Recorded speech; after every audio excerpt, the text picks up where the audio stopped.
샬롬 할렐루야. 2차 영혼유 6번째입니다. 우리가 일상생활에서 겪을 수 있는 비진리에 속한 혼의 작용에는 어떤 것들이 있는지 살펴보겠습니다. 세상 사람들도 종종 세상 만사가 다 생각하기 나름이라는 말을 합니다. 같은 일이라도 긍정적으로 생각하면 좋은 결과를 낳기가 쉽고, 부정적으로 생각하면 좋지 못한 결과를 낳게 되기 때문이지요. 영적으로는 더욱 그렇습니다. 비진리에 속한 혼의 작용으로 육의 생각을 하느냐, 아니면은 진리에 속한 혼의 작용으로 영의 생각을 하느냐에 따라 인생이 달라지며, 인생을 마친 후에 결과도 크게 달라집니다. 곧 영의 사람이 되어 하나님께 큰 축복을 받을 것인가, 그렇지 못할 것인가, 심지어는 천국에 갈 것인가, 지옥에 갈 것인가가 결정됩니다. 말씀을 통해서 내 자신은 어떠한 혼의 작용을 하는지 잘 점검해 봐야 되겠죠. 삶 속에서 흔히 볼 수 있는 비진리에 속한 혼의 작용을 대표적으로 살펴보겠습니다. 첫째는 서로 이해하지 못하고 품지 못하는 경우가 있습니다. 사람이 살아가다 보면은 나름대로의 취향이나 가치관 혹은 옳다 하는 것에 대한 틀이 생깁니다. 옷을 입는 것만 보아도 화려하고 특이한 디자인을 좋아하는 사람이 있는가 하면 단순하고 깔끔한 디자인을 좋아하는 사람이 있습니다. 같은 영화를 보아도 어떤 사람은 재미있다고 하는데 어떤 사람은 지루하다고 하는 것이지요. 똑같은 사람을 보고도 한 사람은 시원하고 화통하게 보인다고 하는데 다른 사람은 경솔하고 성급하게 보인다고 생각을 합니다. 그러다 보니 기질이 비슷한 사람끼리는 좋아하고 쉽게 친해지지만 그렇지 못한 사람에 대해서는 불편한 느낌을 갖는 것이지요. 둘째는 판단하는 경우입니다. 어떤 사람이나 사물에 대해서 자신의 틀이나 느낌 등으로 단정 짓는 것이지요. 이런 일들은 서로 다른 문화를 가진 사람들 속에서 쉽게 찾아볼 수가 있겠지요. 식탁에서 코를 풀면은 무례하고 교양이 없는 행동으로 여기는 나라가 있는가 하면 그렇지 않은 나라도 있습니다. 또 초대받았을 때 음식을 남기면 무례하다고 여기는 나라가 있는가 하면 그릇을 깨끗이 비우면 교양이 없는 행동이라고 반드시 약간은 남겨놓아야 한다는 나라도 있지요. 지역과 문화뿐만 아니라 시대에 따라서도 기준은 크게 차이가 납니다. 예를 들어서 한때 유행했던 옷 스타일이 유행이 바뀌면 촌스럽게 여겨지기도 하며 세월이 지나면 다시 이전의 유행으로 돌아가기도 합니다. 그러니 때와 장소에 따라 달라지는 기준에 맞추어 판단해서는 안 되는 것이지요. 또한 자신의 생각과 느낌에 맞춰 상대의 의도나 행동을 판단해 버리는 경우도 많습니다. 거짓말을 잘하는 사람은 상대도 거짓말을 한다고 판단하기가 쉬우며, 남의 허물을 말하기 좋아하는 사람은 다른 사람들이 작은 소리로 말하는 것을 보고 내 허물을 말하고 있나 보다라고 판단하기가 쉽지요. 동문서답도 판단으로 인해서 나오는 경우이지요. 지각을 자주 하는 사람에게 오늘 아침에는 사무실에 몇 시에 왔느냐라고 물으면 대답하는 사람은 기분이 나빠서 나 오늘은 지각 안 했어 라고 하는 것입니다. 단지 몇 시에 왔는지를 물었는데 저 사람이 내가 또 지각한 줄 알고 있구나 이렇게 판단하고 엉뚱한 대답을 한 것이지요. 이렇게 사람들은 일상생활이나 교회 안에서도 판단을 하며 살아가면서도 자신의 잘못을 깨닫지 못하고 때로는 안 봐도 뻔하다, 척하면 안다 라는 말을 합니다. 그러나 사람의 지식에는 한계가 있습니다. 친히 보고 들은 것이라 해도 속사정까지는 알 수가 없는 경우가 많은데, 보지 않고 듣지 않은 일을 나름대로 추측하며 사람의 마음을 판단한다면 이는 너무나 잘못된 일이지요. 오직 중심을 보시는 하나님만이 모든 것을 알고 판단하실 수 있다는 사실을 명심해야 하겠습니다. 셋째는 정죄하는 경우이겠습니다.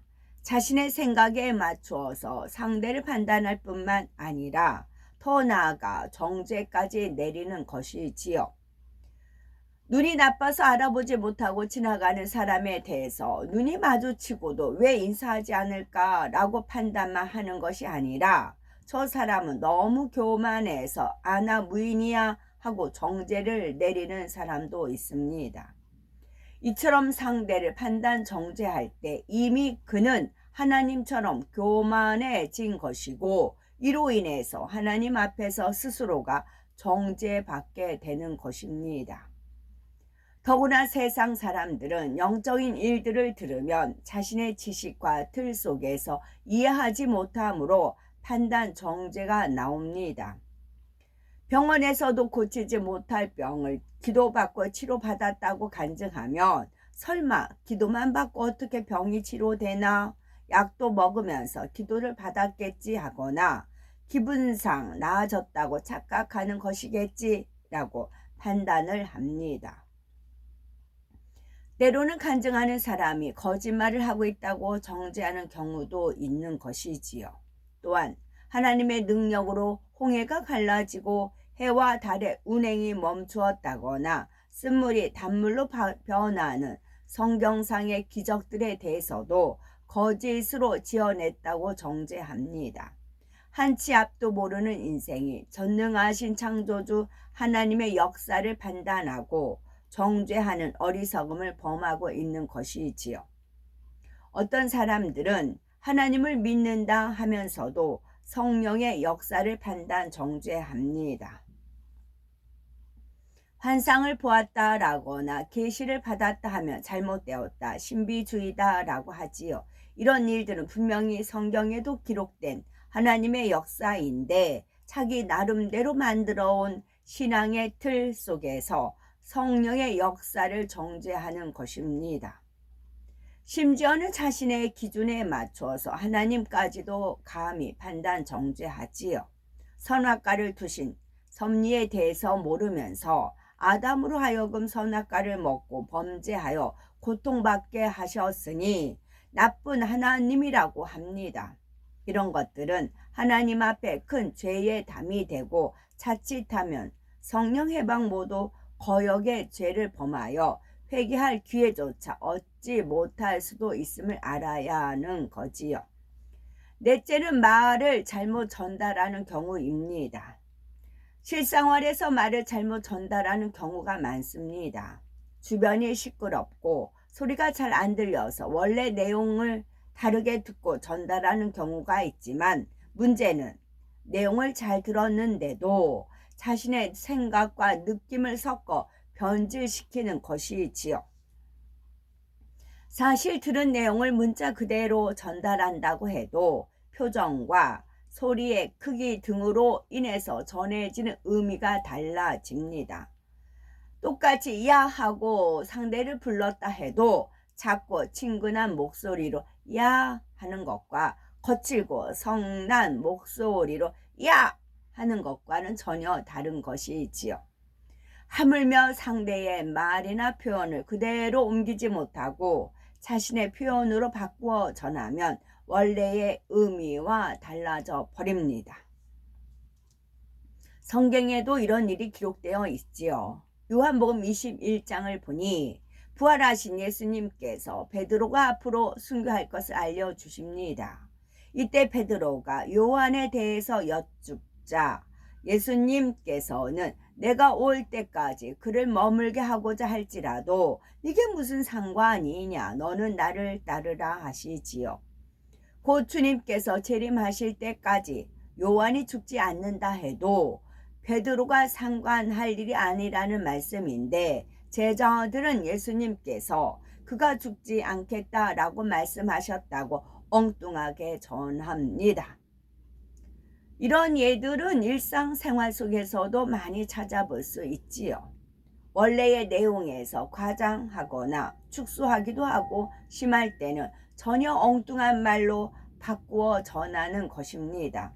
그런 거 아닐까 하는 말이 그렇다더라 라고, 또는 그럴 수도 있다, 그럴 예정이다 하는 말이 그렇게 정해졌다 라고 전달되기도 하는 것이지요. 세상에는 말을 정확히 전달하는 사람보다는 그렇지 못한 사람이 더 많고, 또 말을 잘못 전했다 해도 웃고 넘어갈 수 있는 경우도 많습니다. 그런데 단순히 말을 잘못 전하는 것 자체가 문제가 아니라 그 순간 마음에 있는 어떤 비진리와 연관되어 잘못된 혼의 작용이 이루어진다는 것을 알아야 합니다. 마음의 진실을 이루면 자기 생각에 의해서 사실을 왜곡하지 않습니다. 자기 유익을 구하는 마음, 대충대충 넘어가려는 마음, 조급하게 판단하는 마음이나 남의 말하기 좋아하는 마음들이 없어질수록 말의 의미나 실제 상황을 정확하게 전달할 수 있는 것입니다. 그러기에 말을 잘못 전달하는 일이 나에게는 얼마나 있는가 돌아보는 것이 결국 나는 얼마나 비진리에 속한 혼의 작용을 하고 있는가를 깨달을 수 있는 하나의 척도가 됩니다. 다섯째는 감정입니다. 서운해하고 섭섭해하며 자존심 상하거나 낙심하고 시기하며 분내는 것 등 육적인 감정으로 인해서 비진리에 속한 혼의 작용이 나오는 것입니다. 우리가 살아가면서 접하게 되는 상황에서 어떤 감정을 품고 어떤 생각을 하는지는 결국 내 자신이 마음먹기에 달려 있는 것입니다. 악한 감정을 가지면 생각도 행동도 악해지는 반면, 선한 감정을 가지면 좋게 보고 듣고 좋게 생각하여 선한 행동도 나오는 것입니다. 성경에 보면 베드로가 예수님께 책망을 들은 장면들이 기록되어 있는데, 이때 베드로는 예수님께 서운해하거나 어떤 감정을 품지 않았습니다. 그는 예수님께서 이런 말씀을 하시는 데는 항상 그럴 만한 이유가 있음을 믿었기에 한 점 감정 없이 동일하게 예수님을 섬겼고 변함없이 존경과 사랑으로 붙쫓았지요. 이렇게 영으로 생각해 나아간 베드로는 결국 권능을 행하는 큰 사도가 되었답니다. 반면에 가룟 유다는 어떠합니까? 베다니 마리아가 예수님께 향유를 부어 드릴 때 가룟 유다는 가난한 사람들을 생각하는 척 향유를 아까워하며 마리아를 비난합니다. 이때 예수님께서는 가룟 유다의 편을 들어주시지 않고 영적인 섭리 가운데 예수님의 장사를 예비하는 마리아를 칭찬하셨지요. 그리고 가룟 유다에게 네가 틀렸다, 왜 영적으로 생각하지 못하느냐 하신 것이 아니고 너는 왜 나를 속이고 도적질하느냐라고 책망하신 것도 아닙니다. 그런데도 유다는 자신의 말을 인정해 주시지 않는 예수님에 대해 불만과 감정을 품게 되었는데, 이런 감정들이 쌓이다 보니 사단이 주는 생각을 받아들여 예수님을 배신할 계획을 짜게 되었고, 결국 예수님을 파는 죄를 지었던 것입니다. 예수님의 제자였던 그가 이렇게 멸망의 길로 가게 된 것은 그만큼 평소에도 원수마귀 사단의 역사를 따라 악한 생각을 쌓아왔기 때문인 것이지요. 비진리에 속한 혼의 작용 5가지 살펴봤습니다. 근본적으로 마음의 악과 연결이 됩니다.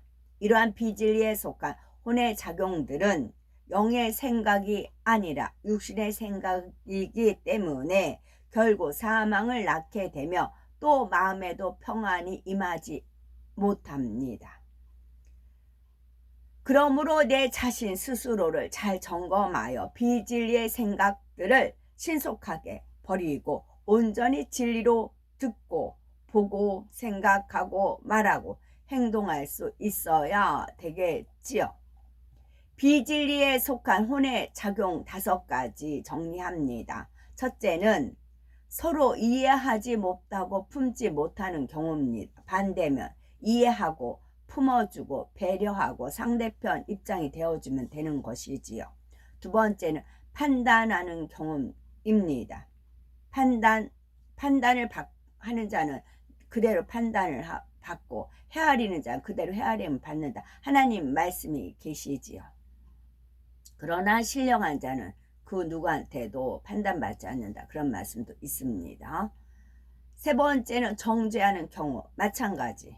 하나님 외에는 그 누구도 정죄할 수가 없습니다. 정죄하는 것은 본인이 하나님이다 하는 것이겠지요. 네 번째는 말을 잘못 전달하는 경우. 확실히 들은 사람의 말은 힘이 있습니다. 우리가 누구나 파워 힘을 갖고 싶지요.